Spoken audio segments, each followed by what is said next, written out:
the topic of the discussion and hit the issues you typically find reluctant. Remove the facade to fill the gap with some substance. We undermining problems, expecting to overcome it. Please hold the applause. We doing it for the cause. People follow culture before they follow the laws. We rather face the friction and not attempt it at all. Persistence will find solutions once our contentment dissolves. There's a hard pill to swallow for anyone breathing, both for folks who stay woke and those who be dreaming. We ain't slaves, yet we still ain't experienced freedom. What we need is the keys to access the kingdom. We're all in this fallen world trying to stay intact. I'm just a beggar, point you out to where the bread is at. So follow the breadcrumbs like Hansel and Gretel. Thank Yogi Bear and the thought engineer for that on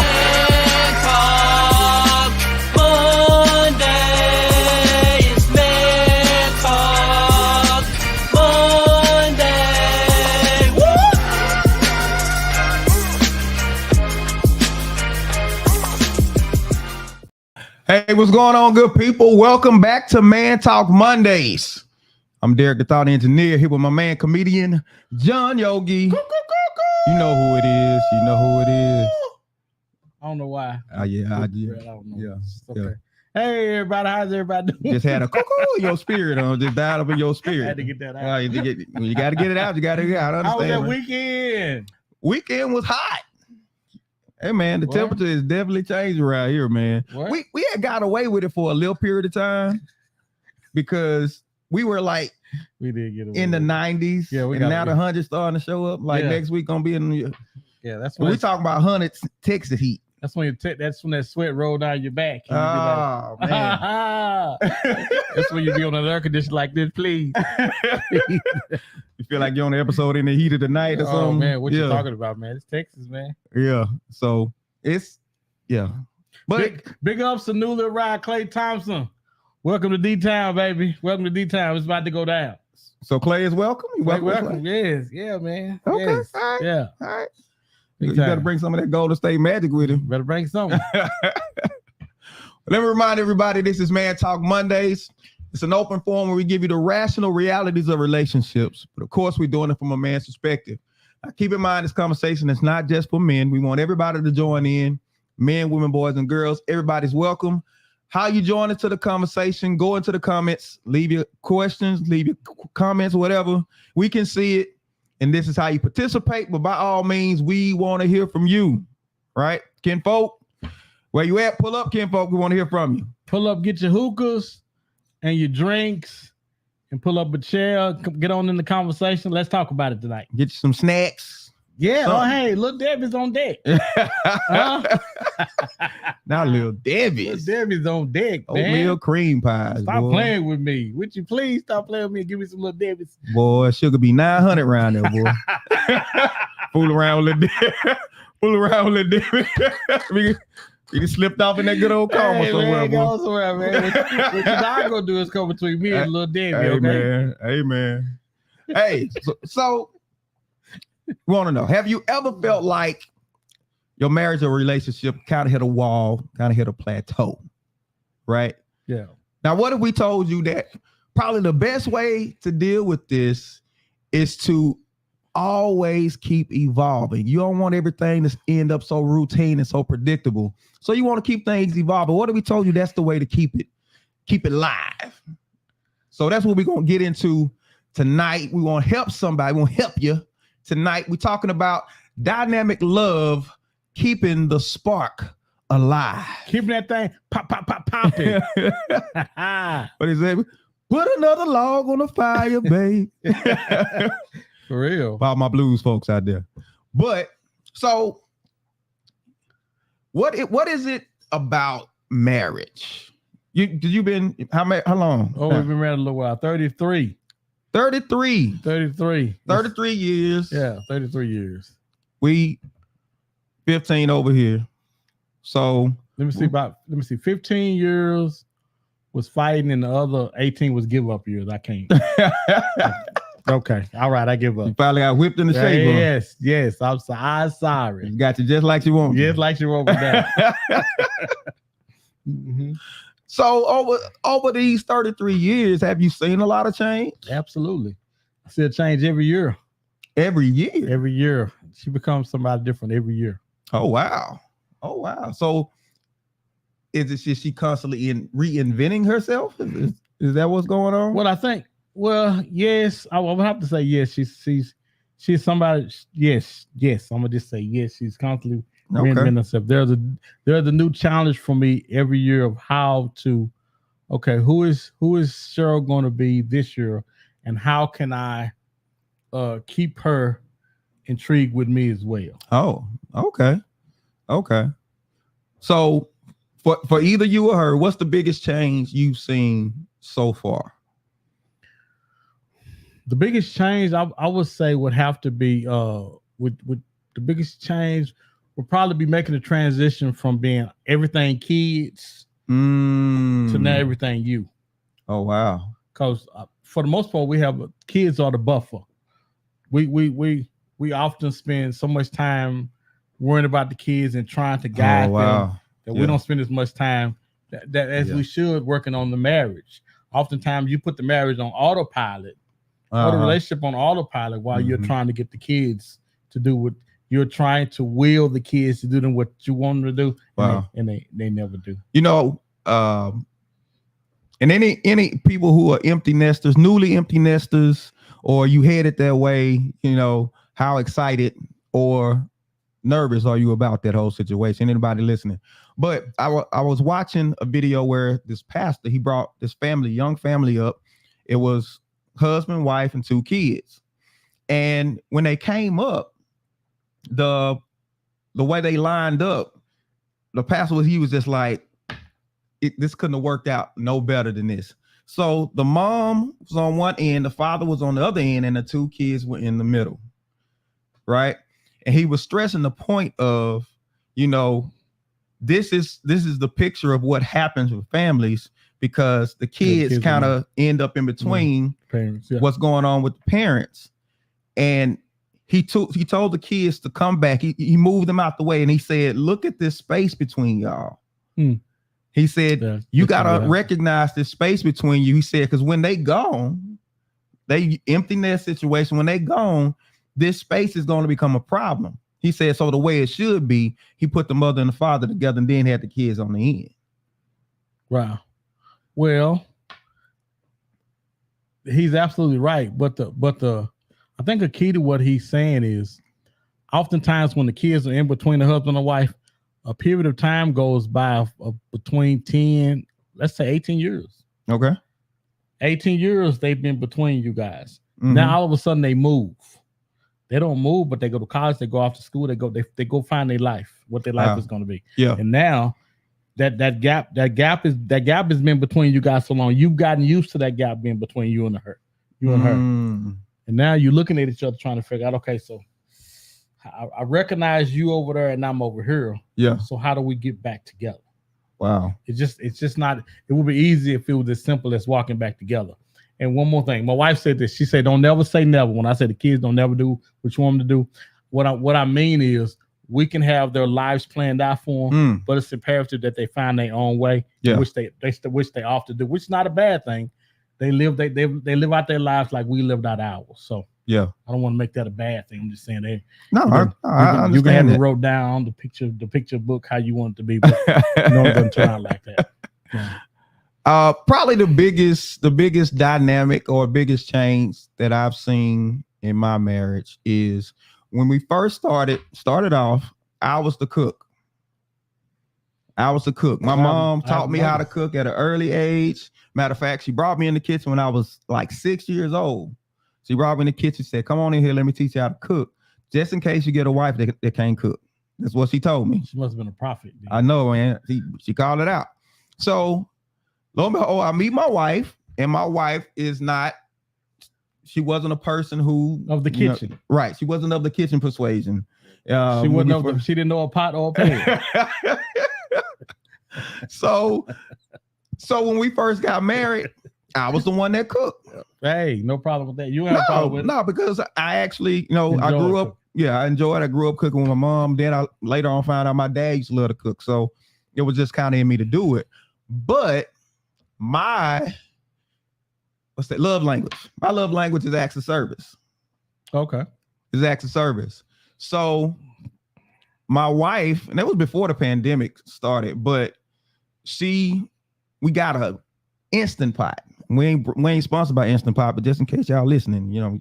But so we got this Instant Pot, and she started working with the Instant Pot, man. Magic happened. Oh man, she started making magic happen, brother. So now it's to the point now I'm sitting watching TV or something, and she whipping it up in the kitchen, man. You know. And she'll come, she'll, you know, have my plate. And here you go. And I must admit, she has turned out to be a great cook. Man, she hella business. I have to admit that, because from being foreign to a pot and pan, I remember I had to introduce her to what a pot and pan was. I said, come here, this is a pot, this is a pan. But now I have to give it to her. She turned out to be a really good cook. See, we can do whatever we want to do if we want to do it. It's just a matter of wanting to do it. And timing is everything. Yeah. Because I bet you it's a lot better having her want to do it than you trying to beat her over the head with one of the pots trying to make her get in the kitchen. Yes, absolutely. And which brings the question, how patient are we with our spouses when it comes to change? Especially if it's change that we want to see, but we're not seeing. How patient are we with them? I don't think we are as patient as we should be, because I think sometimes we're guilty of putting them under the scrutiny that we would put ourselves under. Okay. When I hold her to what I would hold myself to, and she's not me. So what's dear to me, she may not be dear to her. Right. So what I always pray is, okay, God, help me understand her, because she is so not like me. Yeah. Oh my God, that was really tough for me, because you know, the crazy thing is I have my way on how I thought marriage was supposed to be, and she has hers as well. Oh. So now while we're both trying to figure out what marriage is to us and her, hey, give us patience to figure it out together. Okay. No, I can see that, especially if you come from two different places. Absolutely. Two different backgrounds. And most people gonna come from two different backgrounds because we don't have communities like we used to. Tell you this story that came. So when my daughter was born, my daughter was born at 6 months, and she was 2 pounds 3 ounces. Oh wow! I remember she a little bit thing she could fit in your hand. So my wife had to quit her job to. As a matter of fact, she had to go on hospital. What they call it? She was on bed rest. She was on bed rest at 6 months because they thought she was gonna going to labor. She had swelled up like a pickle. like a dill pickle. So anyway, so they put on bed rest, and she had to go in hospital. So she had to quit her job. And so until Janae got big enough to go into daycare, because you know they wanted to come to a daycare like that. You got to stay home. Man, I was making, oh my God, we were struggling. We was on struggle bus. And I never forget, Janae had got big enough to go to a daycare, and she looked at me and she said, well, you know, I can stay at home with Janae, or I can try to go to work or something. I just remember how difficult it was for me to say to her, man, baby, I really need you to please help me. Help me. Brother, because you had this thing in your head about how men supposed to do. Brother, but if I tell you the ends wasn't me. so as a man, you wanted to say, I got this. Oh my God, listen, because this is the thing. When Janae, she came on with Janae, I didn't have a choice in it. So it was my turn. Okay, if you're gonna do it, but it's funny as I think about it now. If I had to put God more in it, I probably could have did it, but God wasn't. I was trying to find myself, so I was trying to find God too. And God was over there, and I was over here, and it wasn't working. Now. And then you got this whole man thing because you know I'm old school, so I'm thinking that a woman's supposed to be at home, she's supposed to be cooking, she's supposed to be doing this. And brother, we had an apartment that we were paying a bunch of money for. We had a new car, and I was making $7.50 an hour at my job. Bro, with all the overtime you could muster, but still, the ends were doing like this, bro. When I tell you the ends wasn't meeting. It wasn't meeting at all. Oh my God, it was so tough. I just remember being so tough for it, man. It was just one thing after another, and we sat down, and she looking at me because she probably, and I don't know this. I never asked, but she probably, she was like, "Hey, baby, so this is what can happen. I can go back to work, or I can stay here with Janae." And I was looking at her, and that little tear came in my eye.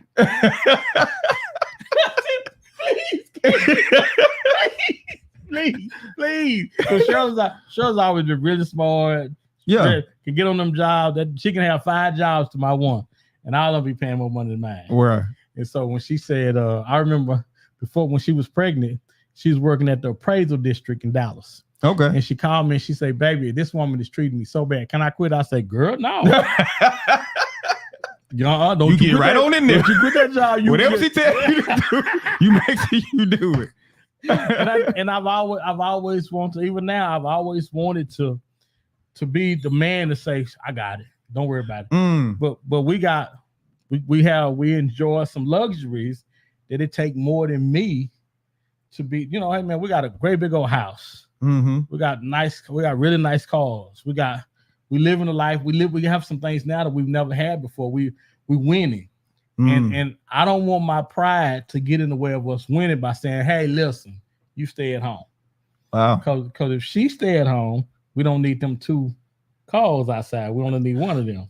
Which begs not begs the question, but people have to think about some things you can endure in your 20s. Older you get, you can't endure no more. Especially when it comes to what you tolerate. Your tolerance level is not always. Because I'll tell you in a minute. I don't know how to put up with that.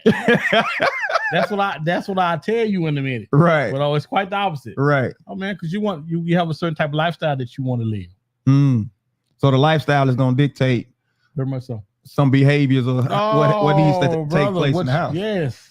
That's what you put up with and what you won't put up with. Okay. So y'all let us know what is the biggest change you've had to, not necessarily had to endure. What's the biggest change you've encountered in your relationship? Any married people, or have you been in a relationship a long time? What's some changes that you've had to endure or kind of manage? I think one of the things me and Cheryl kind of grew up together. We were both kids and we kind of grew up together, and we had to. I think when we had to be honest with where we were as far as love, family, and financially. Because it's funny, we ignored financial because we thought it was going to take care of itself. Oh, wow. We thought, if we just keep loving each other and had a family, everything else will take care of itself. The bigger lie hadn't been spoken. Okay. Because finances have to be a purpose thing. Yeah. Finance, just like marriage, have to be a purpose thing. I think me and Cheryl have a beautiful marriage. And I think our finances now are beautiful because we communicate about it. We didn't for a long time. We just assumed. I was kind of scared to talk about it with her because I didn't really know how bad we were doing. And it's funny because you get, this how it was. So you get a check for 20 grand, right? Right. All of a sudden I get a check for 20 grand. I give it to Cheryl and I check the account and all that's left is $7,500. I'm like, whoa, what happened to the money? She's like, well, what looked like we was at 10 grand was actually at 13. We was actually this much in the hole. And we just were paddling the whole time. Tread water. Just all, man. Yeah. And once we start, the more money we made, the better manager we've had to be of it. Okay. And see, that's the thing people don't understand. Cheryl was just telling me this everything the other day. She said, listen, if we want more, we got to be better managers than what we have. We got to manage. Wow. And that's who the money is given to, the people that can manage, not the people that ask for it. Yeah. That management piece is huge because I don't know how much people think about how marriage has to be managed. I think people kind of just approach it like we together when you just kind of get into these routines, and these routines can be detrimental to your marriage, especially if you start getting complacent because you kind of get lulled into this sleep. You wake up, go to work, come home, eat, go to sleep. Oh man. And then you get up and you do the same thing over and over again. Yes. Weekend, you might, do a little something here on the weekend, but it gets so routine to where you can start taking your spouse for granted. Oh, dude, the biggest thing with relationships is trying to become one. and not assuming that we won. I think we won. That's why when you pray, you pray together to make sure that I'm praying the same thing you praying. Wow. Because if I'm praying for a business and you praying for something else, oh Lord, I don't want that business because he gonna be all night. He gonna never be at home. Dude, you like, Lord, help me get out this job. She said, Lord, keep him on that job just a little bit longer. Exactly. Right. And that's why you should be praying together, because it will make you guys be on the same page. Wow. You know, that's when you talk about just that complacency part. They say it's easy though. Yeah, you take yourself for granted. Definitely. I remember Pastor Ray Harmon, he was on here talking about communication. Mm-hmm. He said, if you're not growing together, you're growing apart. But you're growing. Right? So some growth is happening either way it goes, but is it healthy? You know what I'm saying? You can get weeds to grow in a garden, but that's not healthy growth. Right? So that means you got to manage the growth in order for it to be something that works out for both of y'all, because you find a lot of people who are getting divorced because they say, I've outgrown the marriage. Or you like, who was that, Tia, who said, no, I graduated from marriage. How you do that? I don't know. Unless you want to go back, please. Oh man. Dr. Selena says, for us, we were able to go from the struggle to success and then to sacrifice in order to realize what we were purposed to do in the world. That season of sacrifice takes a lot of togetherness and work on the relationship, because now life is moving differently than it did before in hopes of realizing dreams, right? So we had to make some sacrifice and still making some sacrifices because you kind of hit a level, and one of the worst things, you get comfortable. Oh yeah, bro. You get comfortable. Yeah. Things working out. Sometimes things will work out too good, and you get complacent, you get comfortable because you live in life at a level better than you had before, and you kind of feel a little success, and you get stuck there. But eventually, life keeps lifing, and you like, this is not it. I need more. But in order to shift it in another gear, some changes have to be made. Yeah, you gotta that faith thing, that stepping down, that faith thing is a different burger, man. And what we found out in marriage,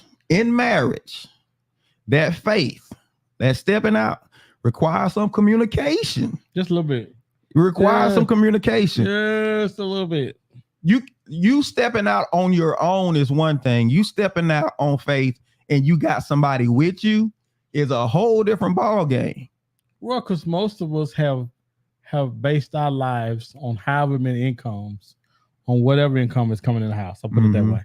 If the household generates about $250,000 a year, oftentimes we're kind of set.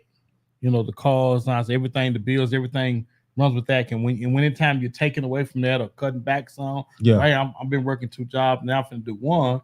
That really needs to be communicated because some sacrifice got to be made. Yeah. You know, if you were, because what I've known, I saw this today, a slice of pizza at Six Flags was $17. A slice of pizza. Well, everything is getting more expensive. And as everything gets more expensive, that means we pay more for it. So now that we pay more, we're going to need all hands on deck. That salary ain't keeping up with the growth outside the house. Exactly. It ain't keeping up. And we have to make sure we're communicating to make sure it does. Yeah. And if it doesn't, we have to cut some things back. Yeah. Because all growth is not good growth. A person can go from 200 pounds to 400 pounds. That's growth.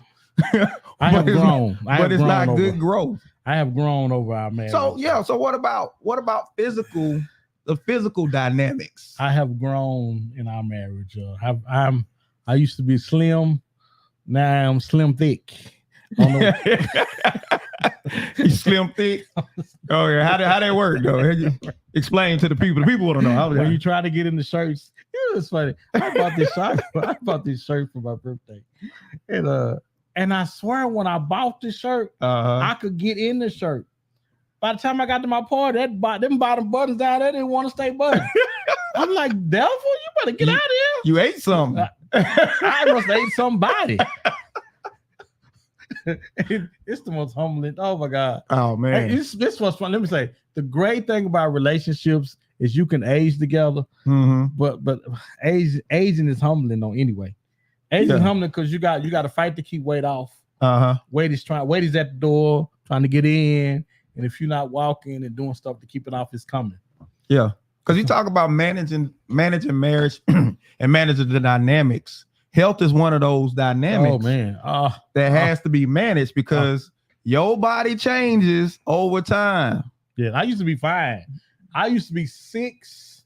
I don't have no pictures. Don't be looking for no pictures. If you ain't got no pictures, we can't count it. We can't got no pictures. We can't count it. All right. Right. We need evidence. It's funny because I was at my high school picnic a couple of weeks ago. And seeing those people. Shantae said buttons just fine. Girl, I was so embarrassed. I had no button. Anyway, Shantae don't do that to me. The rock open shirt on. Like Michael Jackson, just flip it in there. I had to make the wind blow everything, bro. It was, oh my God, it was humbling. But yeah, so I went to my school picnic a couple of weeks ago. And those people remember you like you were. I was 145 pounds soaking wet. Oh, wow. 100. I eat that for dinner. I ate 145 pounds for dinner now. You a little dude, man. Oh, man, a real little dude, man. I was 180 coming out of high school. So I really little dude. But we weren't eating regularly, so. I'm kidding. So you saying you eating good now? You eating good now? My mama is gonna kill me. She gonna kill you. She gonna kill you. Yeah. And Cheryl cooked like she cooked for a football team, brother. Oh man. Oh man, I was gaining weight so fast, like baby.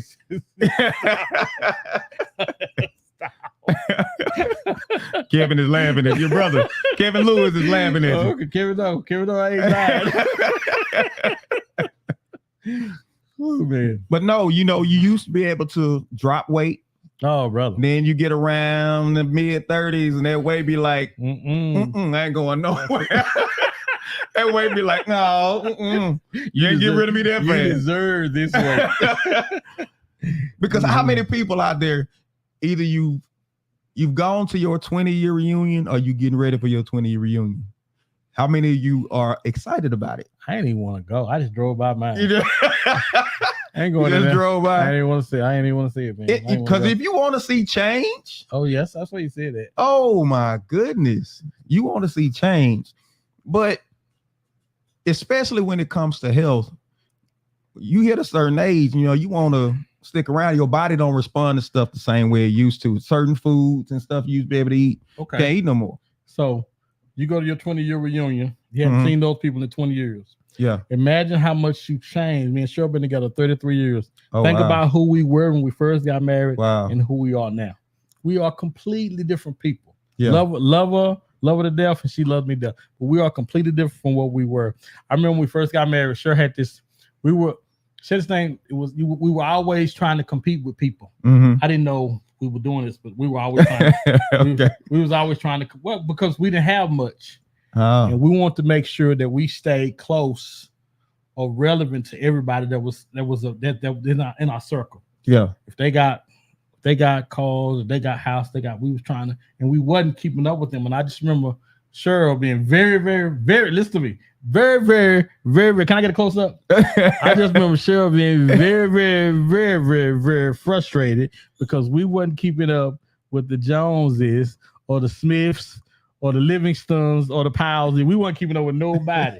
The Jenkins. We weren't keeping up with nobody. And I really think Cheryl, we thought this marriage thing might not be because listen, because everybody has a way they think marriage is supposed to be. Yeah. And go. Yeah. Right. Even as you're aging together, you think the longer we stay together, the better we're supposed to be doing. It took us a minute to get some traction because we were learning how to be in a relationship. We were learning about careers, and I'm not degreed. So, and this is the big thing. When you decide that you're not going to go to school, you're not going to be degreed, you have to get somewhere that's going to help you prosper.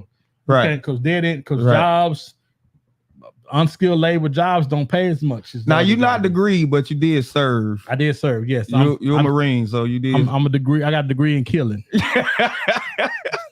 Killing is my business. Major pain reference, but in business is good. Michelle Lewis, Michael. Business was popping. Michael says some of them look like auntie and uncle. He's talking about at the reunion. Oh, it gets real interesting at the reunion. Oh, very much so. Very much real so. Very interesting. Much so. But again, being married and trying to, man, and the worst thing, and this one thing we often say about guys, there was nobody, we didn't reach out to nobody to help us figure out relationships in marriage. Wow. We were trying to figure it out on our own. And we struggle, man. Oh man, we struggled for years trying to figure that thing out. And then as you start getting traction, you think back, oh yeah, they were trying to tell me that. But we were so hard, I was so hard-headed and no one listening to nobody, man. So what happened to make you take the reins finally? Just get the reins and say, you know what? If it's gone. Hold on a second. Do you really want me to tell you? Let's get into it. Dude, I just remember being so, it's one thing for a man to struggle. Mm-hmm. It's another thing to watch your family struggle with you. Oh, wow. Because everybody has pride. Everybody, everybody's been low. I remember my little brother was staying with me one time, and we lived in this apartment, and our lights was off. And so he came, somebody, was it him or his friend that came to the house? And so I'd open the door just a little bit. Right. Like, hello, what you want, man? I remember dude looking behind me like this. What's going on? It's your dog up in there. It's darker at night than it is outside. With all these candles around here, what y'all doing? Flashlights, man, it was just, and it's one thing, you struggling when you can't keep it to yourself. Oh, when they get outside, when you struggling for real. when people around woo, yeah. They struggling. Right. Oh man, we had a struggle belt on. Struggle belt. Oh, brother. It was anonymous care package started showing up, right? And your family and your family start seeing you struggling the way you struggle.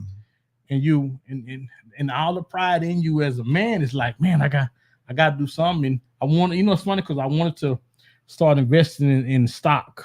Mm-hmm. I got talked out of that.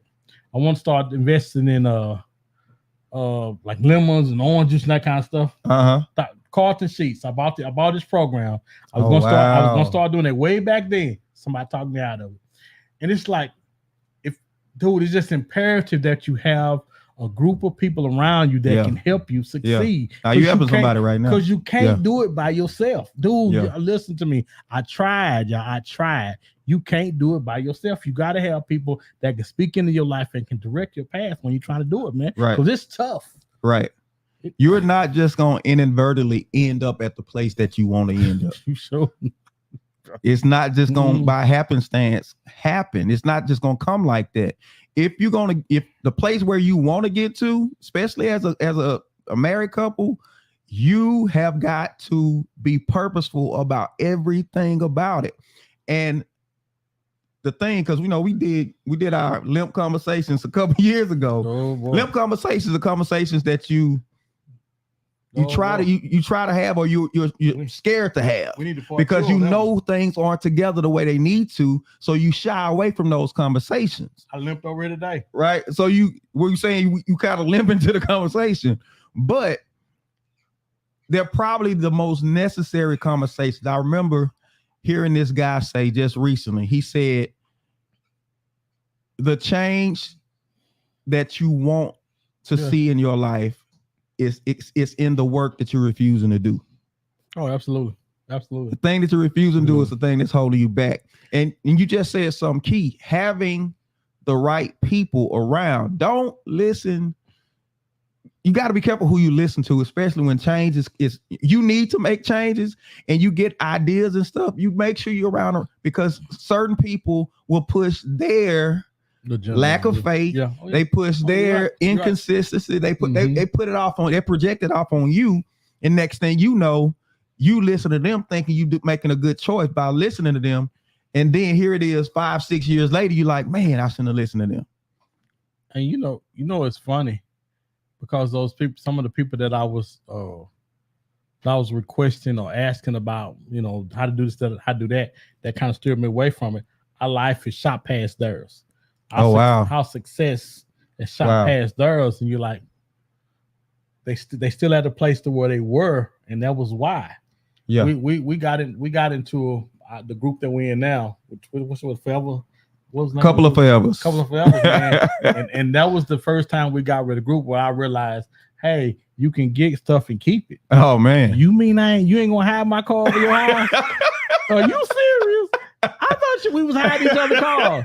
I was gonna hide your car and you get my car. I thought that's what we were doing. We ain't doing that. Hey man. When I figured out that they weren't doing it, they was paying their stuff off, had good credit scores, and it's crazy because no one teaches you how well it is to have good credit. And when you hear people talk about it, you're like, oh, niggas tripping. I can get anything I want. Yes, you can. But you're gonna pay dearly for it. Right. Yeah, in interest. Oh, bro. Oh my God. In interest. High interest, man. High interest, everything when you're they're gonna kill you because you can have everything, but you're gonna pay for it. You're gonna pay for it.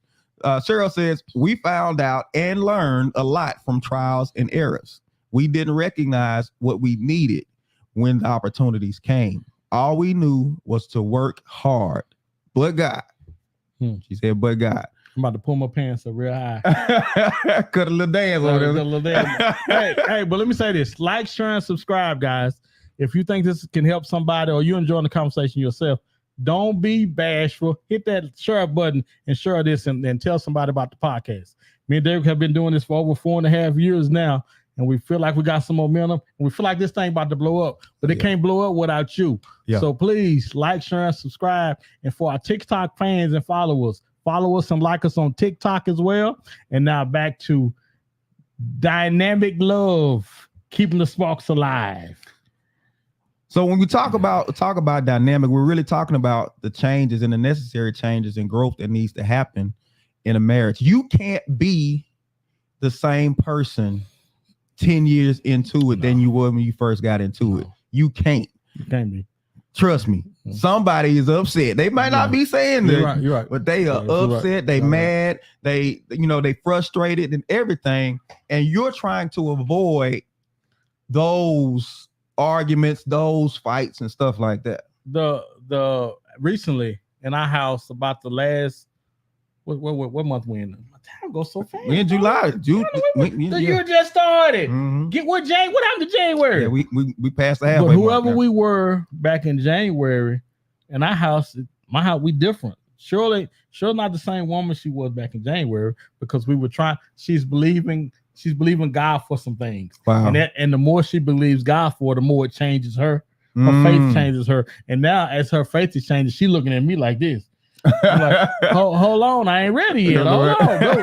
I'm so serious. Right. Because the more she changes, the more she expects me to change as well. Wow. And you're supposed to change. When you think about it, what are the things that keeps us from changing, making those necessary changes? What are some things that keeps us from it?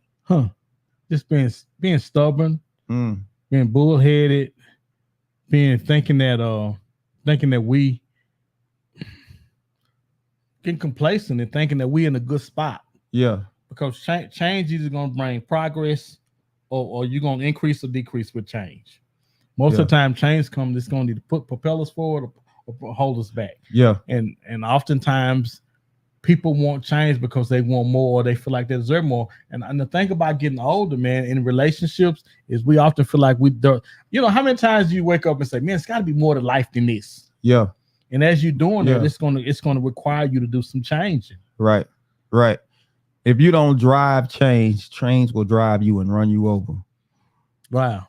It will run you slap over. That's good, man. And most people are guilty of not planning for change. People that plan for change, we don't really know how to take them.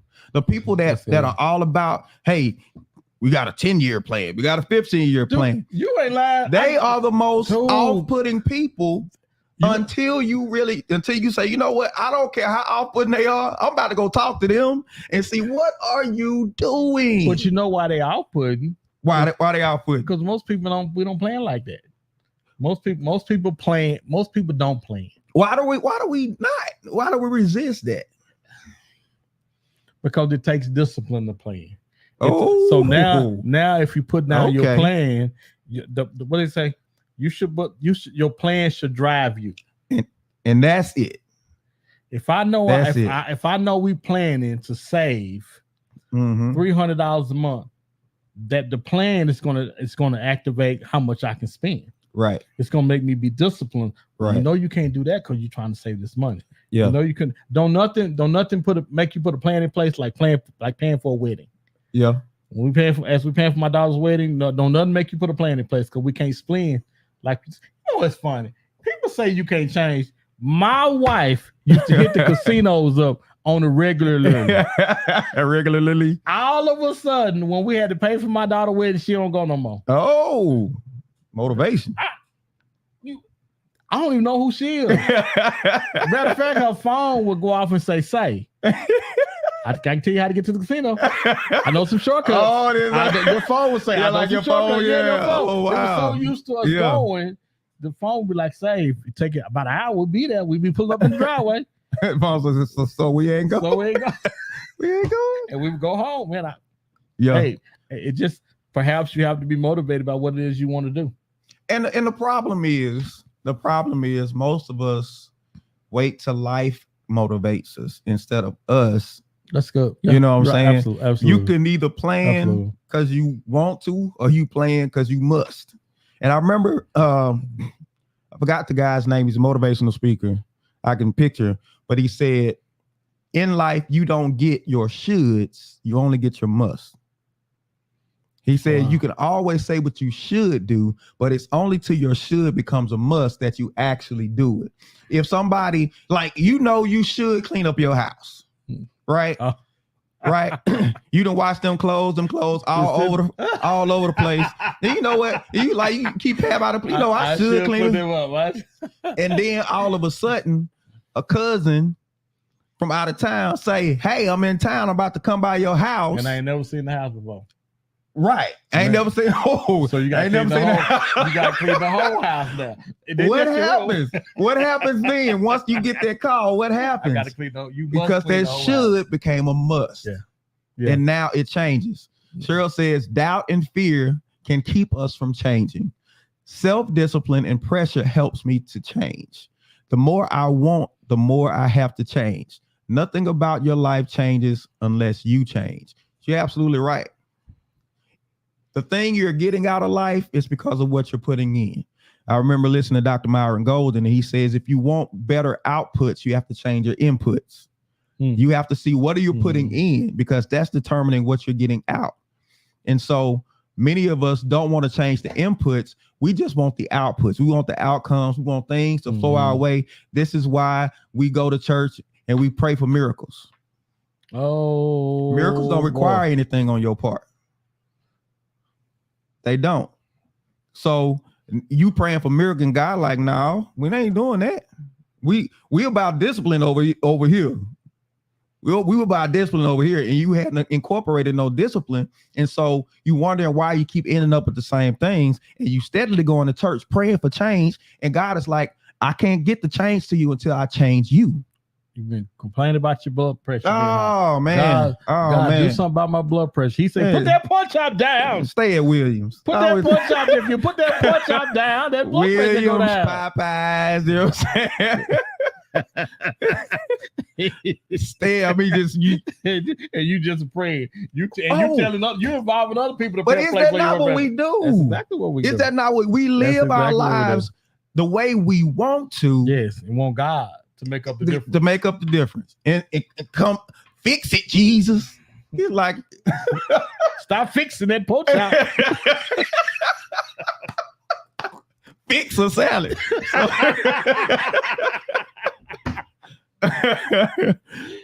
Boy, you're crazy. But I think that's really a big part of that discipline part is the thing that we struggle with. And the problem, like I said, the problem is life is continuously lifing and change is continuously happening, but you're not controlling the change. And we don't believe we can actually control change, but you can. You can actually control change. Planning is definitely one of them. And planning and discipline is how you do it. And most of us don't like it. You just alluded to a second ago. Once we make a plan, the plan dictates, it tells us what to do. And we don't want to be told what to do. That part. And that's what it is. That's exactly what it is. If says, thinking if you drink a little water is going to help. Well, it'll take a whole lot of water to change it. Kevin says, I'm a firm believer that if you don't do things to change your life will change you, right? If you don't change with the change that's changing, your life will be changed in ways undesirable. So you got to fix it.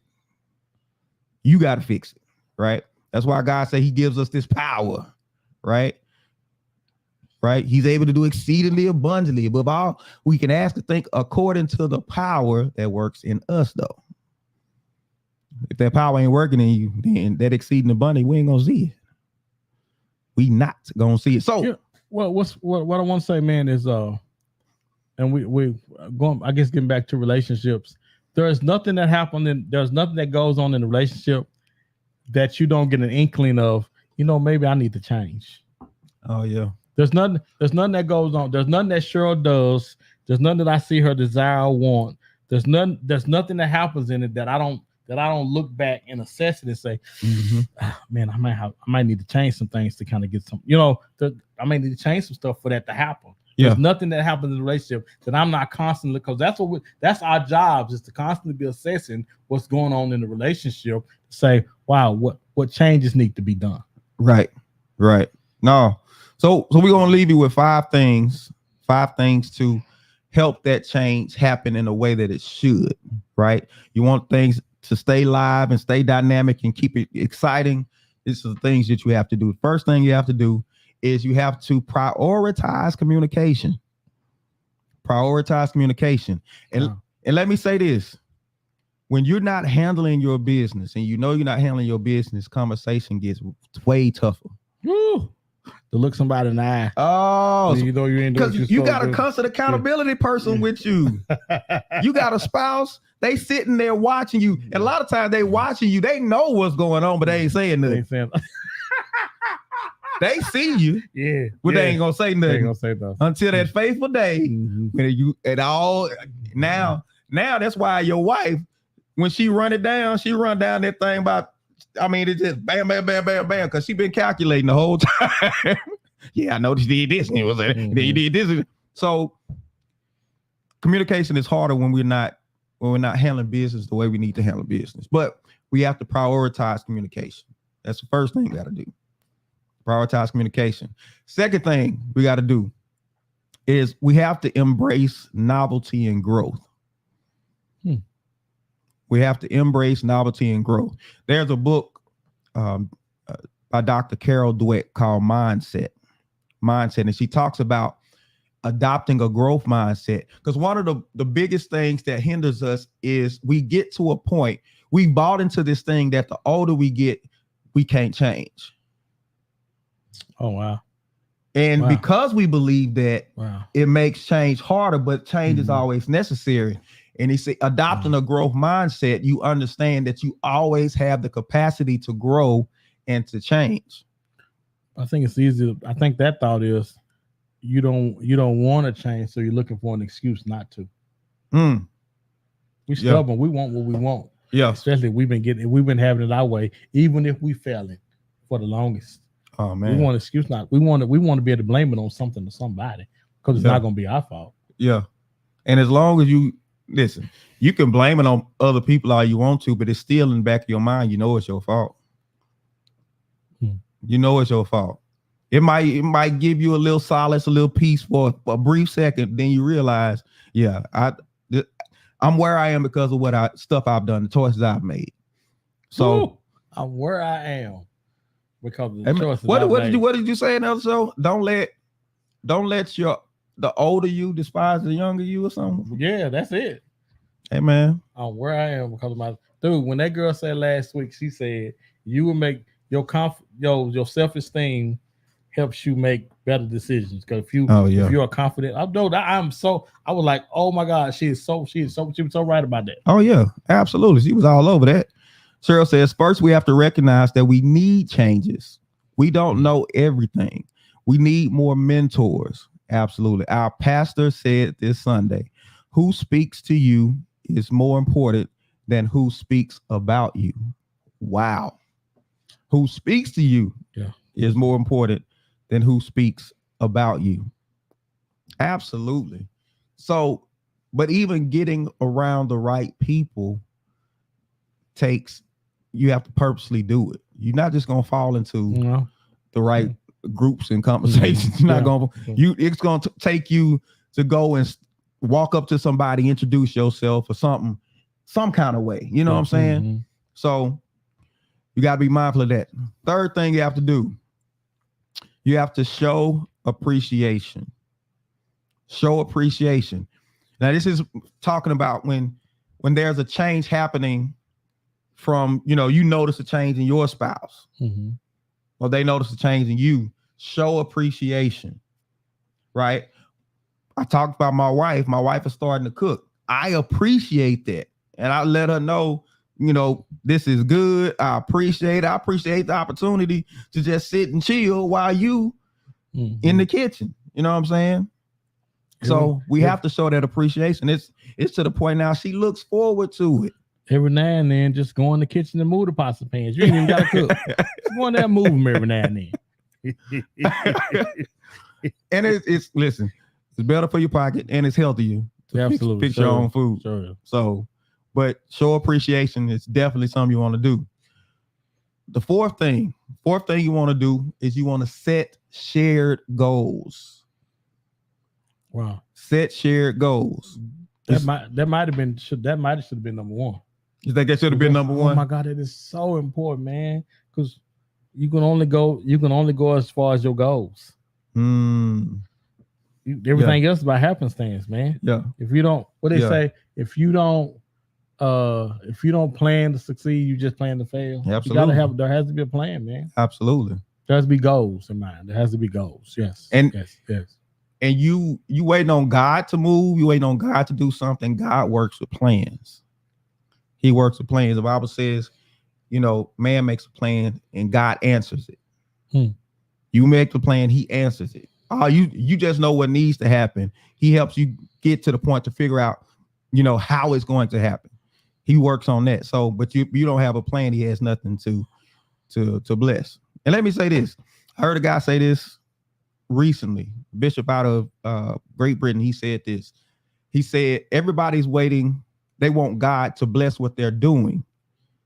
He said, the operative thing is to do what God has already blessed. That part. Because it's about his plan. Yes. And that's the thing. It's really what you trying to line your plan up with his. Yeah. But instead of trying to get him to bless what you're doing, start doing what he's already blessed. And God gonna come through all the time because he got a vested interest in that particular thing happening, right? But that setting shared goals, actually sitting down, because it goes back to number one with the communication. You got to communicate to actually have set goals that are shared between the both of y'all. And the thing is, when that plan is put out there, both are governed by the plan. The plan now drives. The plan drives. So for all them, you can't tell me what to do. It ain't me telling you what to do. I'm reminding you of what we agreed on. That's a different conversation with you better not be spending no money. Yes, true. You have agreed to the plan. Yeah. Because it's different when you can go and you say, listen, you remember what we said we was gonna do? Remember what we working towards? Now that person is not hearing, oh, you just trying to tell me what to do. You think you my boss, you think you my dad and my mama, whatever. They're hearing, oh, we did agree upon this. I got to stick with the plan. Yeah, and if you said we're supposed to have so many kids by a certain time, we got to be hitting that thing. You can't don't be going there until we just gonna hit it on the weekend. We got the plan was we're gonna have kids working day and night. Get the thing pop it in here. Let's get it in there. Oh man. And finally, the fifth thing, The fifth thing you have to do is you have to plan regular date nights. Yeah. Plan regular date nights. You got to make time for some recreation and fun. It's important to always remind yourself why and how you fell in love with the person that you're with. Wow. Yeah. You got to keep that in front of you, because oftentimes when things get bad, we need to remember. Yeah. Hey, I love her because. Yeah. I love him because he did. So do that, because you're gonna need that, because relationships are tough. Yeah. And typically, if you don't want to do the date nights, it's typically because other stuff hadn't been done. Yeah. Yes. Because typically, you talk about intimate setting, you sitting there, maybe you might do something, miniature golf or something. But if you sitting at a table, y'all talking. Put the phones up. Put the phones up. Y'all talking. But what's the conversation? It's not just for the men. Women, put the phones up. Because I love going and sitting. Me and my wife, we go to Sunday brunch, and we'll take a book and we might read a page, and then we start talking. We talking about what she has going on. We talk about what I have going on. We dialogue with each other about, hey, have you thought about this? What did this look like? What do you think about this? And this is the conversation. Mm-hmm. So that date night becomes the place where, it's not the table where negotiations and stuff is happening. You gave it a purpose. Right. But you got this intimate place where y'all can kind of connect and encourage each other and stuff like that. So remember, we're trying to bring y'all back together. Yes. And intimacy is the only way you're going to be able to do that. Oh, yeah. And it's not. Yeah. And when I say intimacy, I'm not talking about putting you in the blender with that. That helps. That's not what I'm talking about. You said being able to talk to me about what's going on, your hopes and dreams, trusting me, and building that relationship back with me, talking about that, and that helps. Yeah. Can you look at your spouse and say, I'm scared? If something is really scary, can you really communicate that? Mm-hmm. So that's important. Cheryl says, doesn't have to be out. Could be at a park. As long as we're together, I'm good. It can be at the house, though. Can be at the house. So everyone to get them wheels moving on the car. You want them streets, boy. Phil says, and then after you can put her in the blender. Thank you, Ophelia. Business first. Business first. Then we'll put you in the blender. There we go. Dr. Later says patio times are important too. Judgment-free zone. Right. Create that judgment-free zone. Yeah. Mm-hmm. Create that space to where this is a safe space where we can let it out, and I can't come down on you about anything. I just have to listen. And so that encourages more communication too. So those patio times, if you got a patio, if you ain't got a patio, go find somewhere. We almost burnt up on the patio the other day. We went to the patio. We went to the patio a couple of Sundays ago after church, and they asked if we wanted to sit outside on the patio, and my wife said we'll take the first available. We went out to the patio. We almost melted out there. It was, oh my God, it was hot. Don't do patio in the summer, guys. Don't do it. No patio in the summer. Right. My wife would do it, and my wife would do patio in the summer. Have us out there, had that sweat running down your back. Right. And patio times it's a relaxed setting, but you understand that the purpose of it is so we can have some safe communication. Yeah. Right. You actually sit and you dialogue about certain things. I ain't talking about what your cousin did and who did you see with her and did. You bring up the kids, me and my wife will start fighting. Don't you bring up the kids. That's the kid-free zone. Don't talk about they behinds or what they doing. We talking about something else. Anything but kids. All right. So we down to the final thoughts. The final thoughts, or we're just going out. Final thoughts. Okay, final thoughts. All right. So my final thought for this evening is, oftentimes we don't spend enough time trying to help fix ourselves. Not that you need fixing, but you may need. I just want us to get the help that we need so we can become the best version of ourselves. Oftentimes, when in relationships, we don't talk to enough people and find out what's going on with us, what's making us tick, and what do we need. Man, just especially while you're single and you're dating, because we have a few people on here that are single and trying to date. Man, it's a lot easier trying to fix yourself or get yourself the help you need when you're single. Take the time to do what you need to do and help you become a whole person. Because oftentimes we're not whole. Become whole like a circle. And as you become whole like a circle, you are better. Then it's easier when somebody get with you to tear you up like to put you in the blender. They can't put you in the blender if you're not whole like a circle. Okay, that's my final thought. Blender, and remember, everybody, go get put in the blender. That's my final thought. The imagery down behind that was horrible. This is still just a circle. But let me say this: you owe it to yourself. And you owe it to your spouse to grow and get better. Grow and get better. It is easy to get complacent. Easy to get complacent. They say the opposite of love is not hate. The opposite of love is indifference.